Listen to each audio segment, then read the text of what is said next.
veux parler. Ah, c'est mon tour. Je veux parler, je veux parler, parle. Donc aujourd'hui, je veux parler, on va raconter l'histoire de Henna John Scott. Pour ceux qui sont en réseaux sociaux, vous avez noté en fin d'année 2020, début d'année 2021, qu'il y a un film camerounais qui a été nominé aux Oscars. Le même film sera prochainement disponible sur Netflix. Le premier film camerounais à être disponible sur Netflix. On a beaucoup japap autour de ça. La personne qui se cache derrière ce chef-d'œuvre s'appelle Henna John Scott. En fait, ils sont deux, mais on va vraiment se concentrer dans cette vidéo sur Henna John Scott. On va parler de son histoire. Qui est-il? Parce que généralement, vous savez, on voit toujours les succès. On voit une personne lorsqu'elle atteint l'apogée, mais rarement on se pose la question de savoir, mais quel chemin est-ce que cette personne a parcouru? Aujourd'hui, donc, on va reparcourir le chemin de Henna John Scott et vous comprendrez que la vie est tout sauf facile pour certaines personnes. Hi guys, j'espère que vous allez bien. Bienvenue sur Razon TV, moi c'est Martha. Si c'est la première fois que toi tu passes par ici, n'hésite pas à t'abonner et activer la cloche de notification pour ne rater aucune de nos prochaines vidéos. Donc, retournons en arrière, le 24 mars 1982, Henna John Scott, ce petit garçon, voit le jour dans un village du nord-ouest du Cameroun qui s'appelle Boum. Pour ceux qui ne le savent pas, le nord-ouest du Cameroun est une partie du Cameroun où on parle principalement anglais. Et le chef-lieu de cette région s'appelle Bamenda. Peut-être ceux qui connaissent un peu le Cameroun en entendant Bamenda vont mieux se situer.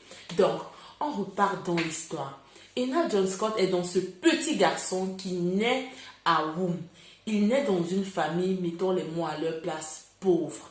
D'ailleurs, dans une interview à la Paris Art and Movie Awards, il raconte comme quoi c'était tellement difficile à la maison que parfois, ils avaient à peine $1 comme ration pour toute la maison. $1, si on convertit en francs CFA, ça fait autour de 550 francs CFA. C'était chaud à la piole, c'était dur. Et concernant même l'école, c'était pas évident, car vous vous rappelez un peu, il y a ces enfants-là qui arrivent à l'école et on les chasse car la pension est montée, la pension est descendue.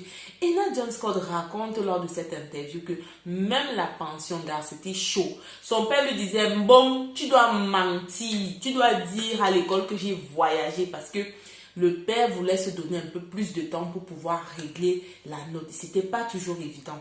Donc, Henna John Scott nous raconte comme quoi il a vraiment mené une enfance difficile. Et la première fois qu'il sort de son village pour arriver dans une grande ville, c'est après le baccalauréat. Après donc le baccalauréat, il se retrouve à Yaoundé. C'est important vraiment de raconter tout ça. Pourquoi? Parce que généralement, vous savez, on voit les succès, on voit les victoires des personnes. Mais on ne cherche pas des fois à comprendre d'où ils viennent, quel est le parcours qu'ils ont fait, quelles sont les difficultés qu'ils ont rencontrées. Donc, Henna John Scott arrive pour la première fois à Yaoundé. Étant petit, malgré que la scolarité, c'était pas toujours évident, il joue au chat et à la souris avec les directeurs d'école par rapport à la pension. C'est un enfant qui a toujours aimé lire. C'est un enfant qui a toujours aimé lire. Et il le dit même dans cette interview. Et vous allez comprendre pourquoi c'est déterminant pour la suite de son parcours.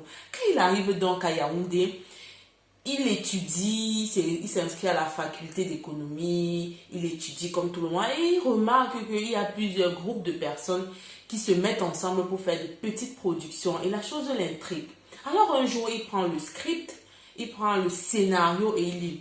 Il dit, man, il y a quelque chose ici. Something don't go good, some things go wrong. Il dit, ici, là, il y a quelque chose qui ne va pas. Mais il le dit pourquoi? Parce que, ayant beaucoup lu dans son enfance, étant une personne qui aime lire, il sait un peu comment ficeler une histoire. Alors, il décide donc d'écrire dans les années 2005 un scénario. Malheureusement, la même année, il devra quitter Yaoundé et il se retrouve donc à Limbé. Quand il se retrouve donc à Limbé, il montre le scénario qu'il a eu à écrire à quelques-uns de ses amis. Ses amis lui disent, bon, le scénario, si c'est quelque chose, tiens, c'est toi qui as écrit ça. Donc, c'est toi qui as écrit ça. Alors, il dit oui, c'est lui. Et puis, ses amis lui disent, est-ce que ce serait pas intéressant vraiment de tourner sur la base de ton scénario et tout? Donc, le gars, quand lui dit ça, tout humble qu'il est, il dit, bon, pourquoi pas, mais il n'était pas trop convaincu. Maintenant, la question se pose, qui va diriger les acteurs on set? Qui sera le réalisateur? Ses amis lui disent, comme c'est toi qui as écrit, c'est toi qui es allé à l'université, now you speak the good English, hein? Excusez mon pidgin, comme quoi, c'est toi qui es allé à l'université, c'est toi qui parles le bon anglais, donc peut-être ce sera à toi de diriger les acteurs sur scène et tout. C'est comme ça donc que Hannah Johnson se retrouve pour la première fois et suivant son instinct à diriger un film dans sa vie. Partant de là, il comprend que c'est quelque chose qui le passionne, ça le titille, il se dit mais si j'ai pu, ne sachant presque rien, diriger, est-ce que je pourrais pas plus approfondir? Vous savez, c'est pas toujours facile. Au Cameroun, à l'époque, avoir une connexion Internet, ce n'était pas évident. Et justement, Ena raconte lors de cette interview que c'était tellement cher. 1 heure coûtait aux alentours de presque 1000 francs CFA. 1000 francs CFA, c'est plus d'1 euro. Donc, c'était vraiment chaud, c'était difficile. Alors, il s'est mis à vendre. Il s'est mis à faire du petit business. Donc, j'achète, je revends. Ce qu'on peut appeler même... oui, du petit business. On ne peut pas dire vendeur ambulant, peut-être parce que ce serait trop. Il s'est donc mis à faire du petit business.